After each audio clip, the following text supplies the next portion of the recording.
How's it going, everybody? I am so excited and so happy to finally be announcing that I am back at it again with Draft League content. First things first, down in the description below will be timestamps, which should hopefully pop up on the playhead, so you guys can go ahead and skip this preamble and just go straight into the picks of my draft. And also down in the description below will be links to the Discord where this Draft League is being held. Currently, all the slots are filled up, both for Wi-Fi and for Showdown, but come DLC 2, there's going to be a lot of open slots, and I think multiple divisions in each of the categories of Wi-Fi and Showdown. This Draft League, from what I've seen, they had no problem filling up those slots, so I'm pretty sure there's going to be more divisions. So anybody that's interested and wants to go ahead and sign up, absolutely, I will have that link down in the description below. And then third thing before we get into this, very important update. Last season I was the Chicago Cubchoo's with my dripped out Cubchoo, but we have since rebranded into the New York Reggies. I wanted to change it up a bit, you know. Very professional logo here, instead of my meme logo. Oh god, I love that thing. But yes, I am now officially the New York Reggies, and this is the squad. This is the boys. All right, look. I don't want to hear how this is cringe, because I know it. I don't want to hear that. I don't want to hear any of that. All right, look, I have I have Sticky Web, Glamora, Golingo. I don't need to be told how cringe this is. I have Hatterini, D-Knight, Breloom. I don't need to be told how cringe this is. You know, I have Knuckle Stack for those fat ass mons that think they can sit on my HO guys. I don't need to. I don't need you to tell me how cringe this is. I know. This is not the direction I envisioned my draft to go, but this is the direction it went, and I'm still very happy with my draft, and I stand by each and every single one of my picks here, right? So, kicking us off here, round one, I got Cinder Archie. In the draft order, I was number 14 out of 16, so I was fairly close to the wheel here, right? Because of that, it really influenced what exactly I wanted to pick, just because of how close I was to the wheel. I was thinking in combos, right? I was thinking in pairs instead of being like towards the very beginning, or even worse in the middle, right? Where you don't exactly have much control of what you can pick up. I really wanted combos, and first things first, Cinderace was my first pickup, just because it gave me a good amount of flexibility with all my other picks, right? At number 14, I did have the chance to pick up Chi-Yu, but it's not something I wanted to play with, TBH, right? It might be a little lame, might be a little cringe that I wanted Cinderace instead of Chi-Yu, but hey, I picked up my boy. This is my guy. A lot of familiarity, a lot of familiarity, and a lot of opponage happened with Cinderace. It's gonna be interesting to see whether I stick with the standard bulky pivot set, or it's like max speed, 32 attack, and like 224 HP. I can easily make it offensive, but just because of the amount of counterplay I have to hazards, I actually have a good amount of variety in terms of item selection and item usage. Choice Band, Focus Sash, and Wide Lens are all completely viable, just because there are very few Pokemon that can get hazards up on my side. Those being something like Cleavor, Hisuian Samurott, and even Tinkaton Moldbreaker here, right? But even then, those are all scattered out, and I don't even play some of those people. So by all means, I can easily afford to run other items other than heavy duty boots, or even other sets that aren't the bulky pivot set here, right? Cinderace's speed tier of max speed of 370 is so good. Off rip, like I have an incredibly fast mon that not a lot of mons are faster than me, right? So I don't have to worry about speed too much. It's something I do have to be aware of, but off rip, like it gives me a good cushion into some of the other selections I can have here, right? With this Cinderace here, right, in terms of draft partners, I was thinking of something like Ogerpon Wellspring, Rillaboom, Zapdos, Rotom Wash, or even Tinglu here, right? Again, either one of those, any of those would have been perfectly fine, but when the draft came back towards me, I saw my guy. I saw my guy Golden Goal just sitting there at the 16 tier here, right? No one picked him up. I doubt anybody was gonna pick him up. So I'm like, this is a free Golden Goal. I love this. I want this. Golden Goal is something I don't use often, even in OU. So being able to have it in draft, it's so valuable, right? I have a really great steel type. I have a really good ghost type. This thing's incredibly fucking strong, and it's also fairly versatile. I can run air balloon, I can run scarf, I can run specs, I can even run eject pack with make it rain, right? Just gain momentum and do some really big chip. So here, my combo, I was thinking, all right, perfectly fine. Cinderace plus Golden Goal, pretty damn good core, just to kick us off here. And I was thinking again, like I said, Rotom Wash would have been perfect here. Either one of the grasses in Ogerpon or Rillaboom would have been perfectly fine here. Zapdos, Kinglu, all perfectly fine here. I thought I would at least be able to get one of them in my round 3 selection, but that did not happen at all. At all. Each and every single one of my backup plans got scooped up, and I was in shambles. Don't get me wrong, I love these two. I do have a bit of a ground weakness, do have a bit of a water weakness right now. So it did influence my 3rd pick, and also really kind of set in stone how this draft was going to look like here, right? But in terms of Golden Goal itself here, Shadow Ball or Hex is very much going to be my most spammable moves. Make It Rain, always fantastic coverage here. Nasty Plot plus Recover is going to be insane. I can make this thing defensive. I can make this thing fully offensive. I have a lot of flexibility with this. Yeah, I have a lot of flexibility with this, and also a good amount of utility with this, just being able to deny hazard removal here, right? From things not named Wheezing and from things not named Mousehold. Gonna be very interesting to see week by week how exactly I make my Golden Go, just because pretty much every week the game plan is going to be bringing Glimmora plus Golden Go, so I really have to make this thing work here, right? But before we get into Glimmora, when my time came, once again, Dragonite was still on the board, and hey man, look, I got to, right? It addresses that ground weakness, it addresses the water weakness, and yeah, it addresses the water weakness, and it also synergizes pretty damn well here, right? Especially considering that I'm gonna get Glimmora next. It synergizes with the team incredibly well. Dragonite here, also fairly flexible, right? I can run heavy duty boots, I can run choice band, I can run endure weakness policy, which was something I seen I think it was envee's week 2 opponent do, right? With endure weakness policy extreme speed, that can be incredibly threatening. Silk Scarf here as well. But I have a fantastic late game cleaner. I have a fantastic Pokemon. I mean, just look at this, right? 91 base HP, 95 base defense, and 100 base SPDF. These are not bad at all with a monster attack stat and fantastic priority in extreme speed. That alone is just gonna be coming in clutch, and kind of addresses some of the lackluster speed that Golden Go has, and that Glimmora will also be bringing to us here, right? Not too much to say about my boy Dragonite here. He's just gonna do what he's gonna do, right? He's gonna E-speed, he's gonna DD up, he's gonna E-speed you, and good luck stopping him, especially when we have Toxic Spike support. So by the time I picked up Golden Go and it was my turn to pick up Dragonite, I immediately knew, all right, I have to make my draft, the rest of my draft, incredibly offensive and incredibly annoying and hard to deal with here, right?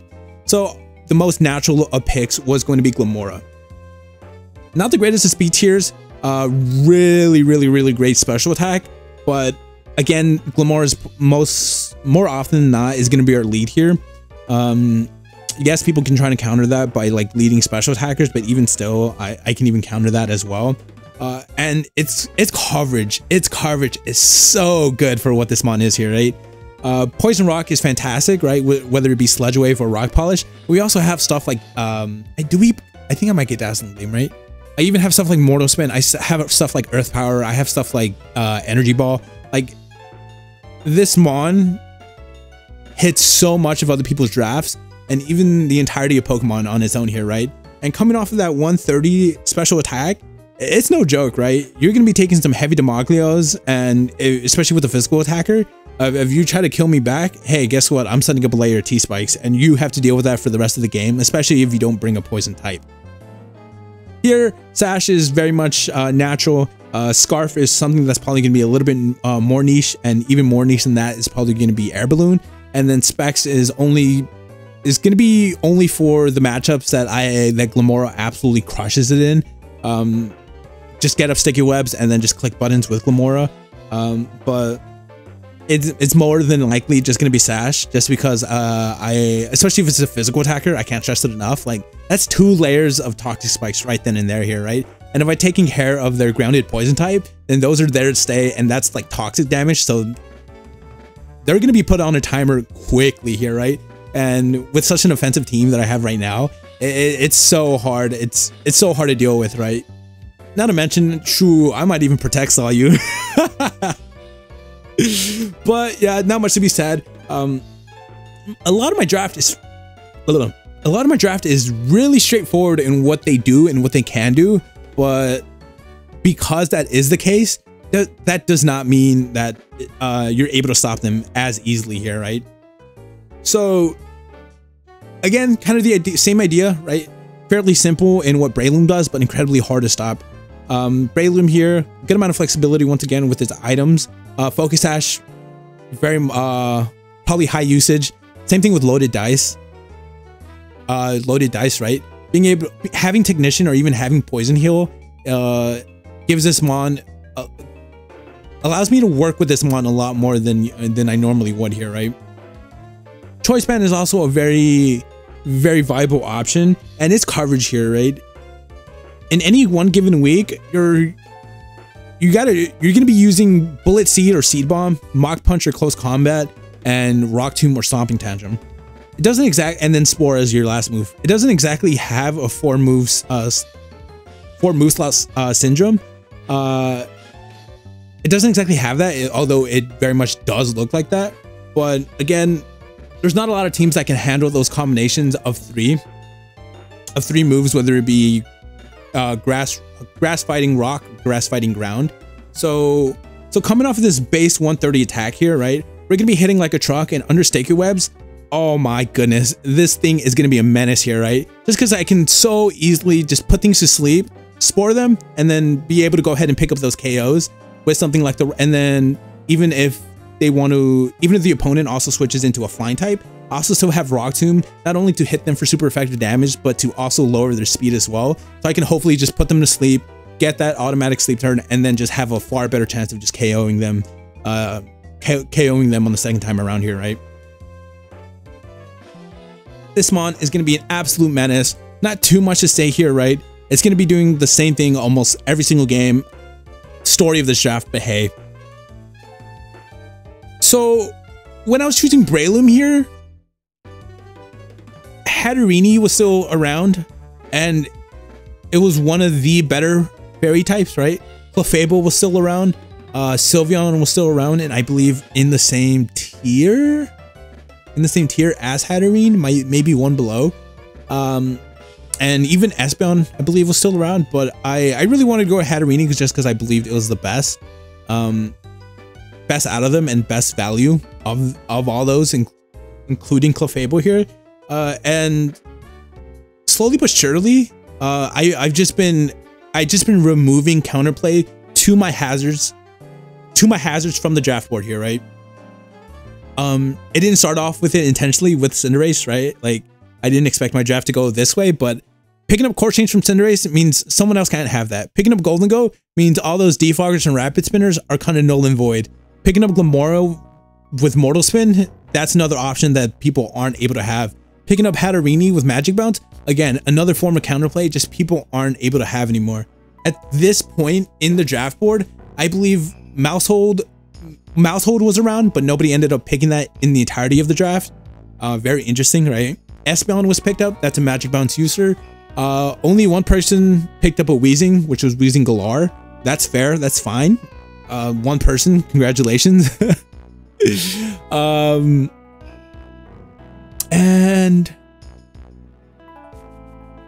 And somebody did pick up Toedscruel as well.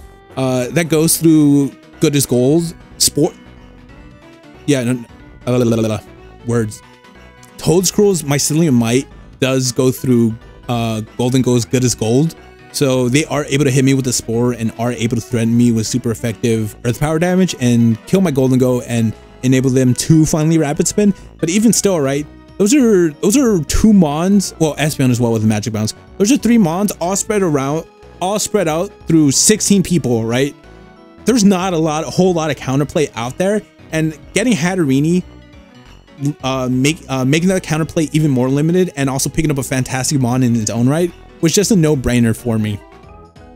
Hatterene here is going to be the magic bounce user, is going to be the joints denier, but more importantly, it also serves as an incredibly dangerous win con here, right?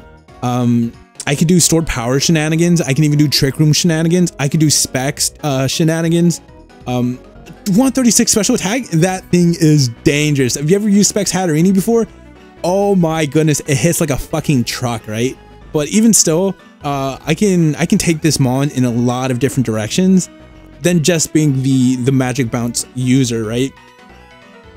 I have an opponent that has grassy terrain, so a grassy seed, calm mind, sword power is gonna be looking incredibly enticing here, right? Again, even having covert cloak, just calm mind shenanigans is also gonna be incredibly annoying to deal with. Keyberry, I believe it was Pokeaim's. Was it Pokeaim's week 1? No, okay, no. It was emvee's week 2. He used an Espeon with Keyberry. Basically got a +1 with a reflect and then started calm minding up. I can do that with even better with Hatterene here, right? I can Terra, which sucks, but hey, and it's not as fast as Espeon, but even still, right? We do have the bulk. We do have the utility. We do have the coverage to make all those things work here. But once again, not much to say about Hatterene. It's gonna do what it do when it does it. Knuckle Stack was an interesting decision for me, right? It was obviously a budget pick. If you guys haven't noticed, right? If you guys aren't familiar with the draft, all these mons aren't cheap. These mons are not cheap at all. I've been fucking bleeding points and I'm not done yet, baby. All right, so I wanted to slow my roll real quick just because I wanted to pick up Knuckle Stack here, right? Yes, Gargantual was still on the board, but it's not something I wanted to pick just because without it being able to Terra, it's just not as good, right? It can still be incredibly annoying. It can still be an opponent monster, but hey, I like having the ability to Terra, and Evaluate with Knuckle Stack, I don't want to say it's just as good, but it's fairly comparable. Fairly standard Terra Fairy and Terra Water. Again, this is my Terra Captain. So very, very annoying guys, and one of the best. Words. I need to slow down. One of the biggest reasons I chose this Knuckle Stack and that I picked it up fairly early was just because one of the best ways to play around such hyper offensive teams like mine is to stall you out, right? It's just to sit on your guys forever and slowly but surely do chip while managing all your guys. And Knuckle Stack kind of denies that, right? If you're gonna have something like a Don Bozo in front of my face, guess what? You better run Covert Cloak, or you better run Covert Cloak, because I'm hitting you with that Salt Cure, I'm taking 25% and you're done. Same thing with all defensive mons, right? Alomomola, even Mola, Mandibuzz, stuff like that. Skeledirge, right? They're all gonna be taking super consistent, super heavy chip, and they're just not able to sit on me, and I'm able to kill them, or even just straight up boost past them while they're taking that chip, and then automatically win the game from there. Knuckle Stack is a mon that I'm not expecting to bring every week. It's definitely going to be a niche pick, but if there's an opponent that has super fat mons, yeah, best believe Knuckle Stack is coming. Best believe Knuckle Stack is hitting you with that Salt Cure, and my team is just blowing past you. This is by far this is the cheapest mon. And this is only one of 2 mons that were under 9 points. This mon sat at 3 points, and then I also had some extra side points for Terra. So that's not very important, but yeah. Up next, we have Weavile. So once again here, right? up to this point, I do not have sticky webs yet. So I cannot comfortably say, oh, my speed tiers are okay. Oh, this and that here, right? I was still very much on edge, and I really wanted Weavile for its fantastic speed tier of 125, maxing out at 383, and also for its incredibly potent dual typing here, right? Ice and Dark are very, very potent offensively. There's not a whole lot that can switch into that. And again, even looking across the draft board, there's not a whole lot of teams that can genuinely handle it, right? In combination with the rest of my team. Sure, there's stuff like Scizor, but we have our Cinderace, we have our Glimmora, we have our Golden Go. There's a lot of counterplay to really enable Weavile here, right? So once again, we're fixing up our speed tiers. We're also getting a very powerful Mon. Yes, Weavile got done dirty this generation with the removal of Triple Axle, and it didn't even get knockoff until recently. But with the addition of knockoff into something like an Ice Spinner or Ice Crash, depending on how much damage I want, into Fake Out for leads, or even U-turn for other stuff. Yeah, fixes my speed tier here. Very, very, very, very powerful and very potent offensive Mon, and can very easily just finish off games here, right? This Mon can very easily come in, all the Mons are chipped, and they're nothing outspeeds, and then boom, game's wrapped up. Not too much to say. And then also Inteleon, very similar idea to Weavile here, right? Speed tier is absolutely fantastic, maxing out at 372. And then the special attack is nothing to scoff at here, right? Some possible items are going to be Choice Specs and Life Orb, but for the most part, I am just going to be doing Scope Lens here, right? Just for those sniper, snipe shot, Scope Lens critical hits. This Mon can do entire teams dirty. I am telling you, like, I've recently been building just HO sticky web teams to play on the ladder, in the OU ladder, and Inteleon will just straight up 6-0 an entire team just because of all those critical hit snipe shots, right? It's not something that's going to be 100% guaranteed, but even still, the odds are very much in my favor to get those critical hits and just to obliterate opponents, right? Especially when I'm able to go modest on my guys and still be faster than the opponent, just to make sure they're uber dead here, right? Inteleon does not have the greatest coverage, right? It's gonna have Snipe Shot for water coverage, Ice Beam, Dark Pulse, and I think there's one more here, right? But it does have some decent and valuable utility, aka Soak. So that was kind of the saving grace, because originally I was gonna pick up Gastrodon just because I felt like it fit better on my team, but again, I needed to go a lot more offensive, and I'm very much glad I did. But yeah, Soak is a very interesting idea here, right? Just because we have Breloom and we also have Knucklesack, so if either one of those two are ever on the team on a particular week, right, and Inteleon doesn't have the greatest of matchups, I can very easily just soak the opponent and go into Knucklesack, sock your chip, and they're dead. Or I can very easily soak the opponent, go into Breloom, and then they just die to a Bullet Seed when they would have resisted it and possibly even won the game here, right? Very, very niche, but possibly very potent utility here, right? So fantastic speed tier, fantastic special attacking stat. So figured might as well here, right? Very underappreciated, and I hope this thing can shine and pick up some fucking insane KOs. But I was very, very happy and excited to actually have Spidops here, just waiting for me here, right? Masquerain was not picked up, Vigavolt was not picked up. I unfortunately did not have enough points for Vigavolt. Ribombee was picked up. It was something I wasn't gonna get originally just because it costed, I think it's like 11 or 12 points. Yeah, it costed 11 or 12 points, and it's just something I didn't exactly want to spend the points on. Yes, it gives me an amazing Sticky Webs user, but outside of that, right, there's not too much utility from it just because of how frail it is. But even still, right, it's gonna be a tough, like, who would you swap Ribombee out of, right? There's not a whole lot you would swap Ribombee for, because I believe it went like in my middle draft, so in the middle of my draft, so like around the Breloom Hatterene spot, right? So from these guys, so from Hatterene and behind, like there's not a whole lot I would realistically want Rabombi over. So hey, look, and Spite Ops does the job perfectly fine, and it also has some really nice utility in circle throw and knockoff as well, and spikes. Yeah, this thing's fantastic as a hazard setter as well here, right? I do have to be aware about taunt users, but again, we do have some flexibility with something like Mental Orb. Of course, Focus Sash is most likely going to be the standard thing I'm going to be bringing week in, week out. But we also do have some niche stuff like Covert Cloak and even Heavy Duty Boots here. This Mon is deceptively tanky here, right? If you put it into defense, it's pretty damn tanky. It's pretty damn bulky, and also if you put it into Spadef, that Spadef is perfectly serviceable. This Mon is going to be my second Terra Captain here with Terra Ghost and Terra Dark.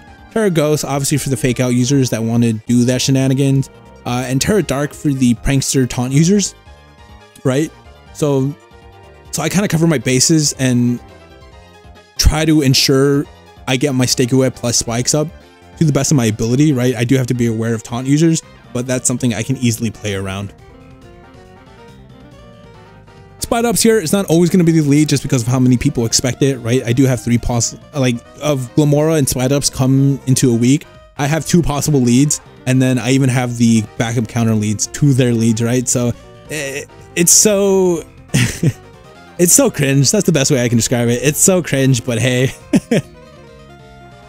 I love the guy. It enables my team so well, right? And it also it really fixes up a lot of my speed tiers here, right? So instead of Golden Gold, Dragonite, Glamora, and Breloom all having middling speed, under Sticky Webs, those guys have just enough speed to be able to outspeed a lot of mons that aren't running heavy duty boots here, right? So I'm even able to go adamant or modest on a good amount of these mons and still maintain the speed to actually be able to speed creep them. Very valuable. Spite Ops is gonna be the backbone of our team here. Probably gonna be the season MVP. Unfortunately, he's just not going to be picking up KOs just because he's going to put up the webs and die. But hey, man, we appreciate you for your service here, right? We appreciate Glamora for its service, and we appreciate the Tax Evader Golden Go for its service here, right? Yeah, there's not too much to say. There's not too much to say about any of these mons. They're all fairly straightforward, but that does not mean, as I said it before, that does not mean they're any easier to stop, right? This team can be absolutely heinous, and this team can easily run over any person in the draft. So it's pretty much up to me to execute that, right? It's pretty like I have all the pieces for any matchup. I just got to go out there week in, week out, perform, and do the team justice here, right? I absolutely love the picks. I absolutely love the boys, and I cannot wait to bring you guys draft league content finally. Even content finally, damn, man. I just cannot wait. But that is going to do it for today, guys. If you guys if you guys enjoyed, please like and subscribe. I will actually be posting. We'll see about more, but definitely once a week for this draft. But that's going to do it for today, guys. See ya.